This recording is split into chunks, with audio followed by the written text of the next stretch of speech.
24 అవర్స్లో 16 hours of the time నేను system కాడనే స్పెండ్ చేయాల్సి వస్తుంది సార్. సిస్టమ్ కాడ స్పెండ్ చేస్తున్న ఒక పర్సన్ తీసుకోవాల్సిన ఒక మెజర్స్ ఏంటి సార్? మీరు మీలాగా ఎక్కువసేపు కూర్చునే వాళ్ళు ఏం చేయాలంటే ఎవ్రీ 20-20-20 రూల్ అంటాం.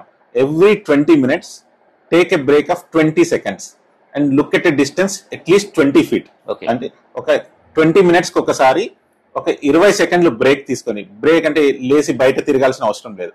ఏదైనా దూరం ఉన్న ఆబ్జెక్ట్ ని, ఏదైనా ఒక 20 feet మినిమం ఒక 20 feet డిస్టెన్స్ ఉన్న ఆబ్జెక్ట్ ని అలా చూస్తే ఏమవుతుంది, ఐస్ అనేవి రిలాక్స్ అవుతాయి ఆ గ్యాప్ లో. మన ఐస్ మేజర్ గా designed for looking at distance natural గా.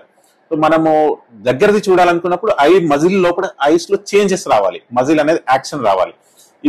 అదే మజిల్ యాక్షన్ ఎక్కువసేపు రావడం వల్ల హెడ్ ఏక్, స్ట్రెయిన్ అనేది జరుగుతుంది. సో మనం ఆ గ్యాప్ లో అటు ఒక 20 seconds అట్లా దూరం చూసినప్పుడు ఆ మజిల్ అనేది రిలాక్స్ అవుతుంది. రిలాక్సేషన్ అయినాక మళ్ళీ మనం ఆ 20 minutes వర్క్ అనేది మళ్ళీ రొటీన్ గా కంటిన్యూ చేసుకోవాలి. సో అందరూ ఈ 20-20-20 రూల్ అనేది ఫాలో అవ్వాలి.